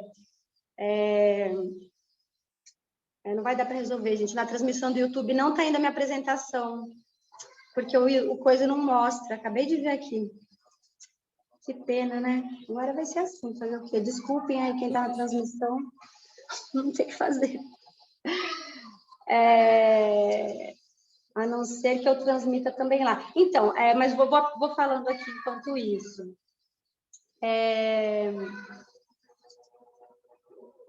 Essas são as articuladoras, bom. E aí, só para explicar para vocês, são 3 campos, né? Então, são 3 campos de atuação que eram baseados, onde as pessoas da equipe que ajudaram, a equipe, na verdade, todo mundo escreveu o projeto juntas, né? Somos amigas, acho muito legal falar isso, que aqui não tem, como a Mayara falou, não tem neutralidade, esse negócio, não tem essa falsa neutralidade, essa falsa objetividade. Aqui a gente se declara exatamente equipe de amigas que gostam de trabalhar juntos, se amam, e aí pegamos, né, os trabalhos e experiências de cada uma, que trabalhavam em canteiros de obra, e são 3 campos, vinculado também ao trabalho de cada uma delas, né? A Serra da Misericórdia, uma comunidade no Rio de Janeiro, perto da Penha, Quilombo Santa Rosa dos Pretos, no Maranhão, e Porto de Pedras, uma colônia de pescadoras na cidade de Porto de Pedras, que fica na Alagoas, que a gente trabalhava com escritório modelo nessa comunidade. Já sei como eu vou fazer, gente. Espera um pouquinho, um segundo. Esse aqui é a nosso linha do tempo, está em inglês, gente, porque, né, tivemos que fazer o disgrace do acho que agora foi. Tivemos que fazer o projeto. Você não quer passar para mim a sua apresentação e eu compartilho? Pode ser, né? Deixa eu ver aqui. Pode ser. Deixa eu fazer isso, Rox. Vou passar para você. Só lembrando que a gente só tem 20 minutos, tá, Di? Meu Deus! Não brinca com isso. Gente do céu, não vai dar. Cadê vocês aqui, gente? Tem 200 janelas abertas. Entra lá, Rox. Bom, vou passando enquanto isso. E, bom, a gente teve aqui a linha do tempo do projeto e tal. O começo era meio a gente se conhecer, todo mundo se conhecer, a equipe, as mulheres, tudo online. Me dá acesso à sua apresentação. Tá. Bota meu e-mail. Botou qual e-mail? Não botei, eu só peguei o link e passei para você. Aliás, eu acho que eu peguei o link errado, porque eu estava transmitindo aqui, como é que eu ia passar? Vou passar de novo. Aí no ar, né? Rosana. Pode ser o Yahoo? Yahoo não, bota o Gmail. Ou então. Rosana. Ai, gente. Cadê o Gmail? Só tem o da UF. Pode ser o da UF? Pode. Não tem. Eu vou passar para frente logo para a cartografia, só para dizer que a gente também queria fazer ele... Outro link, então, tá, Rox? Espera aí que eu acho que eu mandei o link errado para você. Foi. Foi, mas acho que é a outra que está aí, hein? Foi? Tá bom, então. Peraí. Então tá, então, vou parar a partilha e vou falar só. Aí, o que a gente fez? A gente também era presencial, a ideia era a gente conhecer os territórios se conhecerem, mas também veio a pandemia, e a gente passou a fazer tudo online, e foi um desafio enorme, assim. Pode ir no nome slide, Flor. Foi um desafio enorme conseguir fazer que os encontros online, pode passar. Esse deixa aí. Deixa naquele ali, naquele anterior, esse. A gente conseguir fazer que as coisas fossem participativas, né? Usar os preceitos da educação popular, do design participativo de forma online, né? Mas a gente tentou, esse é um dos exemplos das maneiras que a gente fazia de trazer conhecimento para além da fala, do racional, então através de objetos, enfim, vou passar rápido, que só tem 20 minutos. E a gente elaborou uma maneira também de mapear essas tecnologias a partir de uma cartografia, pode passar, Flor. Uma cartografia pode passar. Pode passar, isso é coisas preparatórias para a cartografia, e a cartografia, né? Ia ser uma cartografia que ia ser feita nos 3 territórios bem diferentes, vocês viram, né? Uma é colônia de pescadores no litoral, outra é um quilombo no Maranhão, numa área de mata, e o outro uma comunidade urbana no Rio de Janeiro, Serra da Misericórdia. Então, a gente pensou uma maneira de sintetizar tanto a mesma metodologia de cartografia, como a gente criou esses pictogramas, e o objetivo era mapear as tecnologias, tanto os recursos naturais que elas utilizavam, como que elas produziam, né? E os pontos importantes ali da escala urbana que se relacionam com a produção dessas tecnologias. E aí, a gente pode passar, a gente criou uma metodologia que tinha 2 fases. A primeira fase, elas faziam um desenho individual, né, um mapa afetivo individual do território delas, a partir da pergunta de como elas circulavam no território para fazer todas as suas tarefas diárias, né? Essa ideia também era para tentar mapear como as tarefas, né, se relacionam com os lugares, com as tecnologias que a gente produz e com as questões de gênero, né, que a gente, como a Rosana falou na apresentação dela, as relações de gênero aparecem muito, né, quando você pensa a circulação totalmente diferente das mulheres e dos homens no território, né? Inclusive, a oficina era aberta para os homens participar, mas tanto os homens não se engajaram muito, só no quilombo, teve acho que um homem, como também a maioria é mulher mesmo, massiva, em todos esses grupos. Essa é uma das oficinas dos mapas individuais. Esse mapa da direita, que foi feito no quilombo pela Zica, que é essa que está na foto, virou depois o nosso inspiração para o desenho final, esse mapa lindo que ela fez, pode passar. E depois tinha a segunda fase, que a gente levava uma foto aérea do território, era a ideia, todo mundo apresentava os mapas individuais, então aquele momento também de aprendizado coletivo sobre o território, a gente aprende muito. A Caia. Até parece um documentário para o pessoal do Impaz. Estamos te ouvindo, viu, Rox? Aí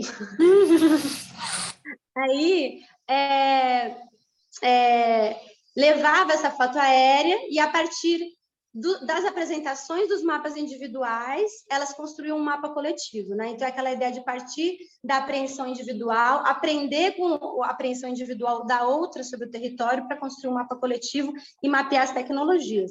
E toda essa experiência da cartografia que a gente fez ainda na pandemia, vocês estão vendo que está quase todo mundo sempre com máscara, né? Ela foi super importante para mudar o que a gente pensava para o produto final, que é o que eu vou contar nos próximos slides. Pode passar. Então, aí os mapas gerais, o mapa coletivo, pode passar. Aí na colônia de pescadores, os individuais e o coletivo, pode passar. Pode passar, vou passar rápido para caber.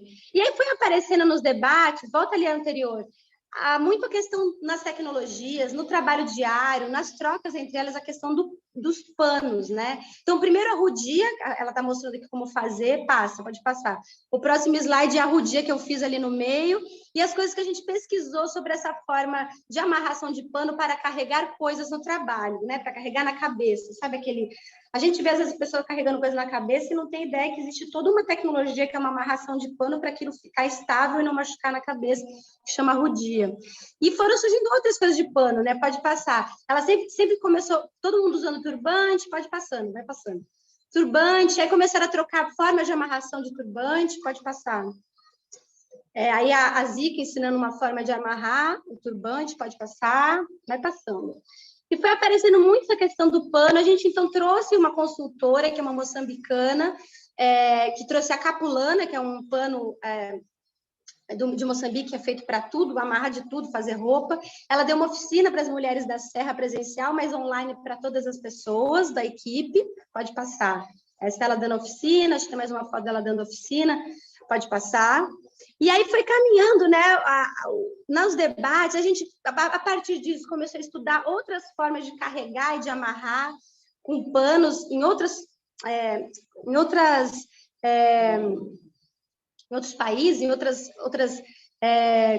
culturas, vamos dizer, e aí vai passando, aí vários, né? Capulana no Moçambique, que eu falei antes, o pareô, o sarong, né, na Polinésia, a manta peruana, que também serve para carregar de tudo, pode ir passando, vai passando. O matulão, né, gente, é uma matula, que a gente usa esse nome para dizer coisas que você amarra e carrega, o furoshiki, que é japonês, pode passar. E a gente aliou isso à teoria da bolsa da ficção, da Ursula Le Guin. Quem não conhece, leia esse texto, que é tudo.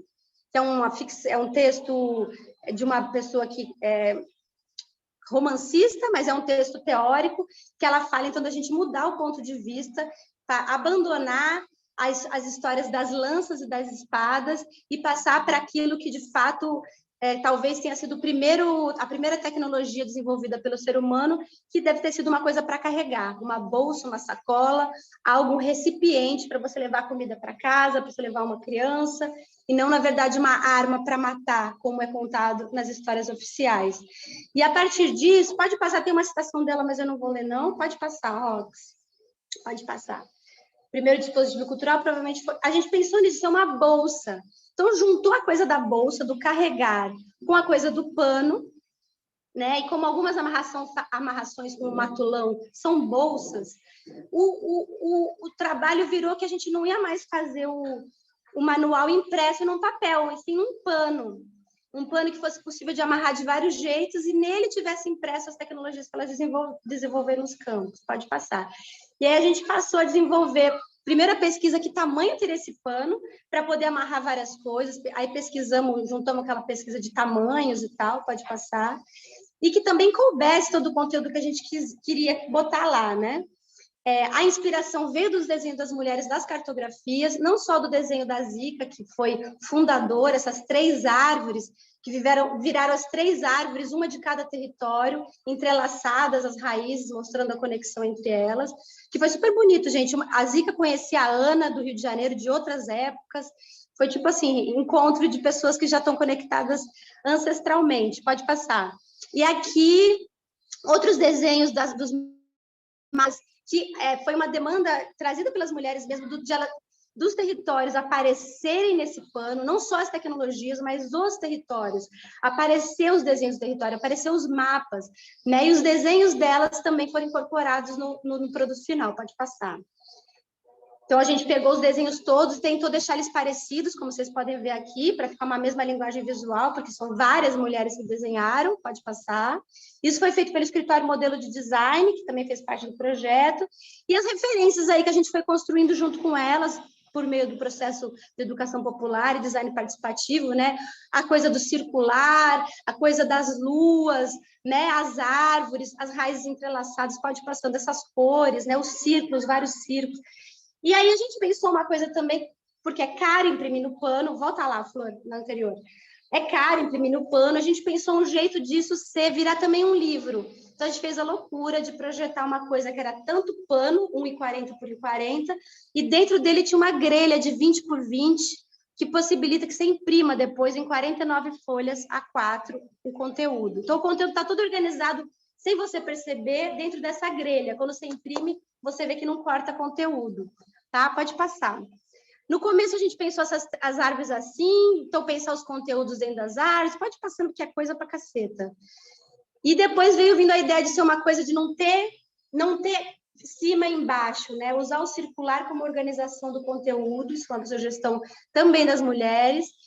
E aqui o mapeamento das tecnologias pode passar. Então, além desse desenho e do desenho dos territórios, os mapas, as árvores que eles escolheram para cada um dos 3 territórios, teve um mapeamento das tecnologias que elas desenvolvem, tanto as dobraduras, que vocês podem ver aqui o turbante e o amarra-criança, pode passar o pano para amarra-criança, como a rodia ali, como outras tecnologias que elas desenvolveram lá, que elas elencaram como relevantes para o projeto, né? Como é o coco de babaçu, vai aparecer outras aí. Então, aqui são os desenhos de cada pesquisadora nos campos. Aqui é uma tintura, pode passar de baleeira. E a gente teve que juntar todos esses desenhos das mulheres, das pesquisadoras, nesse grid redondo, padrão redondo, e também em 20 por 20 de folhas, que ficou no final. Pode passar, que tem muita imagem, muita coisa. Aqui os vários testes, a gente montando, vai passando. E depois o produto final, que ficou mais ou menos assim. Não dá para ver, porque tá gigante aí, né? Ele é gigante, ele tem 1,40 por 40, e a versão impressa no lado esquerdo, que é a que eu falei para vocês, que ele também vira livro. E você pode montar ele como tá ali embaixo. Pode passar, Flor. E aí, ele impresso e a gente usando ele, né, como bolsa, como turbante, como carregador de bebê. Pode passar. E é isso, gente, para não cortar, mas o que a gente coloca, né, como conclusão ali dessa apresentação, a cartografia que virou turbante, é como essa conexão entre corpo e território, né, que para a gente quando montou o projeto não imaginava o quanto elas são imbricadas, né, foi muito claro que a gente viu como território, corpo e tecnologia. Se a gente está pensando principalmente as mulheres que têm essa ancoragem no território, a gente nunca pode pensar isso de forma dissociada, né? E também outra coisa muito legal que foi aparecendo foi a questão do cuidado. Tijolo, ia ser uma ferramenta para construir, e no fim saiu uma tintura que ajuda a curar machucado, né? Então foi mudando também a nossa ótica sobre o que é ter uma tecnologia para trabalhar no canteiro de obras, né? E aí o paninho é esse aqui, gente. Estão vendo que eu não estou me vendo aqui nesse negócio, não sei por quê. Olha, gente, que bonito! É lindo. Eu estou esperando o meu. Tá, já vai chegar no meu aniversário em novembro. É isso, gente, acabou.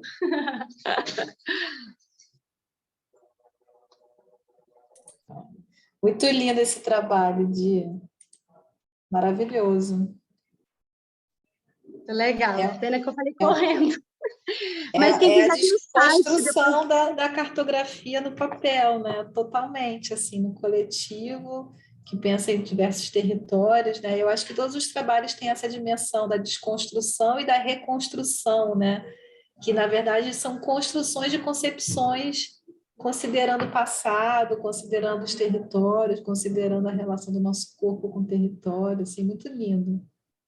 É legal que a gente vê como a importância, né, de usar essas outras formas de ver a construção do conhecimento, né, que os outros trabalhos apresentaram, para mudar a própria forma como a academia pensa essa produção do conhecimento, né, e sair dessas coisas que aprisionam a nossa atuação, né. E como que o próprio debate que a Dani traz, né, das mulheres encarceradas, criminalizadas, o presídio justamente é uma metáfora dessa desterritorialização, dessa violência, né?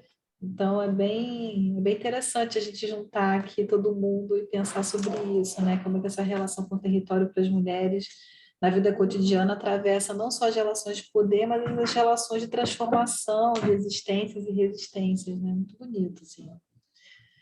Adorei. Gostei Bom. muito, gente.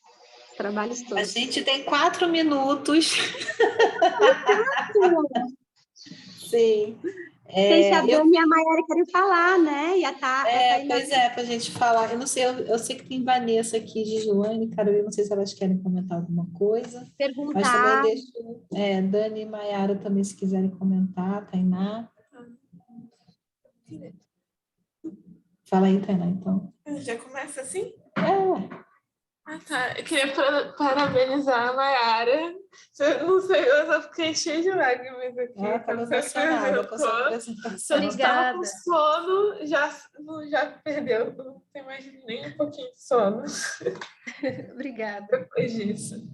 E aí, uma das coisas que você falou, né, sobre os registros oficiais, né, que não davam conta de relatar essas histórias, me lembrei de um documentário que eu vi, assim, que eles pegavam pessoas famosas, era uma coisa americana, tipo assim, e eles tentavam procurar essas histórias passadas de onde que elas vieram, que eram os avós e avós e tal.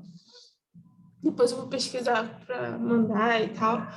E aí eu fui pesquisar sobre isso e realmente é diferente você fazer isso assim, nos Estados Unidos e você fazer aqui no Brasil, porque lá você tem todos esses registros anotados, né, das árvores genealógicas e tal, isso não se perdeu, mas aí, quando você vem fazer isso aqui no país, nosso país, quando teve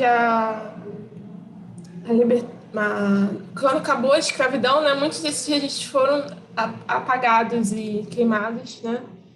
Então, tem essa diferença, assim, né? Você não consegue fazer essa mesma árvore genealógica da mesma forma que você consegue fazer lá por causa desses apagamentos que tiveram, né? E aí, eu achei isso legal que você comentou e queria saber como é que foi para você, se você teve alguém foi um empecilho, teve algum empecilho em escrever seu trabalho na primeira pessoa? Também. Na Então, academia? Se Na você academia. teve alguma barreira assim, nesse sentido. É que elas não acreditam que elas podem, sabe, Mayara? Fala, elas acham que eu sou doida. eu Pode entendo. fazer. Não, no meu caso, assim, eu tenho a sorte de ter uma banca que compactua, assim, né? Eu fiz as escolhas de pessoas que poderiam me dar um certo respaldo, assim. Então, desde a primeira qualificação, a minha banca, a minha orientadora, eu tenho duas orientadoras, né? A Gabriela Gaia e a Thaís Portela.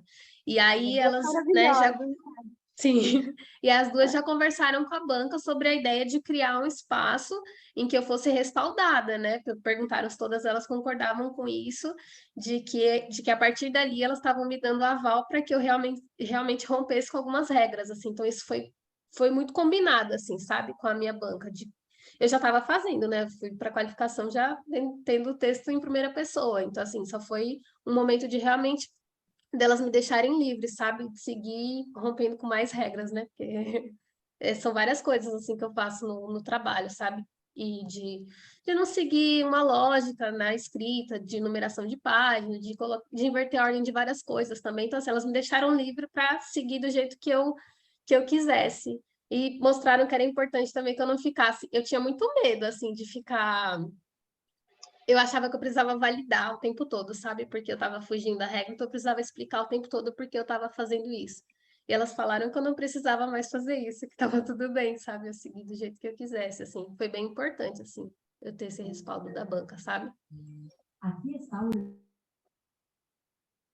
E é tipo assim, se a gente não muda as formas de fazer, é isso que a Rosana até comentou no comecinho da fala, né?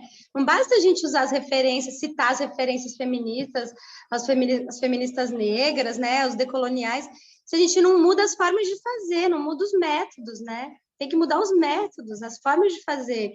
E isso que a Mayara apresentou, né? Por exemplo, falar em primeira pessoa, quebrar com a ideia de neutralidade, né? Contar a história da família dela, tá? Isso é político, na verdade, né? Uma coisa política, mudar a forma de fazer para mudar a maneira de pensar, né?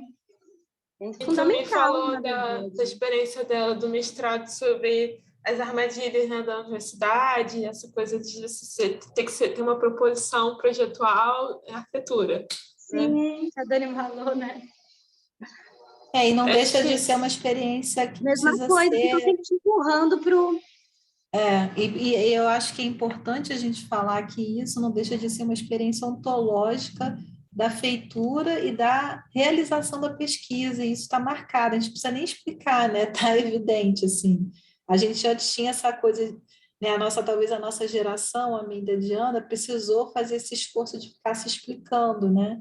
E eu acho que agora a gente conseguiu pavimentar, pelo menos em alguma pouquinho medida, melhor, né? né? Um Um pouquinho, assim, não é totalmente, né? Eu acho que a Mayara está vivendo uma situação muito excepcional, muito fora da caixa, mesmo assim, da realidade de muitas pesquisadoras que a gente confronta, que a gente acaba se envolvendo e participando não só das orientações, mas de bancas, né? Seminários e isso, mulheres que nos procuram para receber algum tipo de apoio, de validação, porque a regra é um território árido para esse tipo de ontologia de pesquisa que eu acho que a Mayara, na verdade, nos revela, né? A Dani, a gente está tentando fazer com que ela se sinta à vontade, né? Que a gente tem uma banca também, que é uma banca que permite essa ontologia de pesquisa.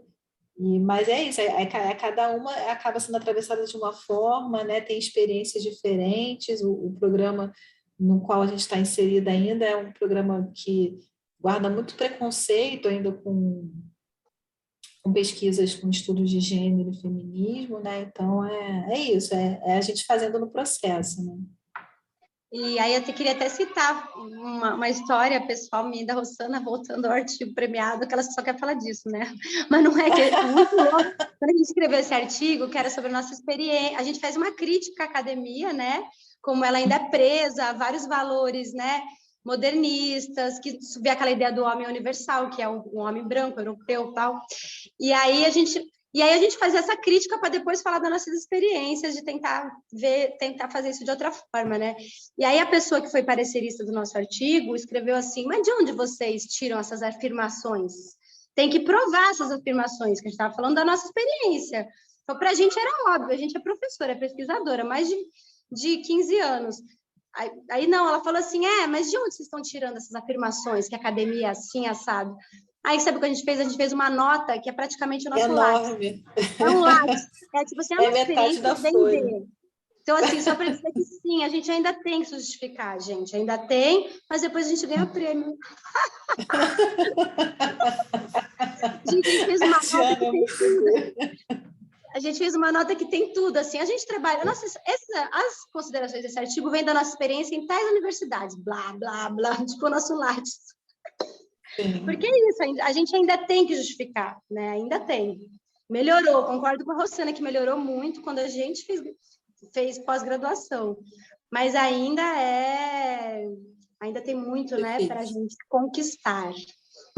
Dani, fala aí, Dani. Oi, gente. Eu fiquei bastante nervosa, mas eu gostei de fazer. Me embolei um pouco com o tempo, com tudo, na verdade. Mas acho que eu tomei um pouco o tempo da Diana aí, eu pedi desculpa por ela. Tudo bem, obrigada. E agradecer mesmo vocês pela oportunidade, pelo espaço. Obrigada, Dani. E em função do tempo, eu acho que assim, convidar todo mundo também a ler o trabalho da Júlia, que a gente não conseguiu falar aqui. Ela é um trabalho sobre passagens subterrâneas aqui no Rio de Janeiro. Você tá falando da gente, né? E aí, que eu acho que também todo mundo está com tempo, eu também estou com tempo, eu preciso dar aula. Fala, Mayara, você quer falar? Você vai dar aula? Pô. E é isso, a gente tem que ocupar, mesmo que a gente ainda não seja, né, uma sessão livre disputada para as pessoas assistirem, mas a gente, inclusive, a gente manda essas sessões, a gente manda um artigo para uma premiação para as pessoas, pelo menos, lerem nosso trabalho, né? E aí, às vezes, a gente recebe um prêmio, às vezes a gente tem visibilidade, às vezes a gente consegue abrir uma brecha e quebrar os vidros, as vidraças, né? Da produção do conhecimento. Então, aos pouquinhos a gente vai, sem pouquinhos a gente vai mostrando. Queridas, muito obrigada pela organização Obrigada, do gente. altar. Muito feliz de estar aqui todas Obrigada. juntas. Maiara, lá da UFAL, com esse trabalho lindo, que também ganhou prêmio, né, Mai? Sim, verdade. O TCC dela. A Dani, que foi a nossa aluna minha da Rossana desde quando era um bebê, essa menina. Ela já é um bebê, ela ainda é um bebezinho. Ela ainda é um bebê, mas ela era mais bebê. Ela parece ter Muito feliz, gente. Tchau, vamos manter Tchau, contato. gente. Parabéns por Obrigada, tudo. gente.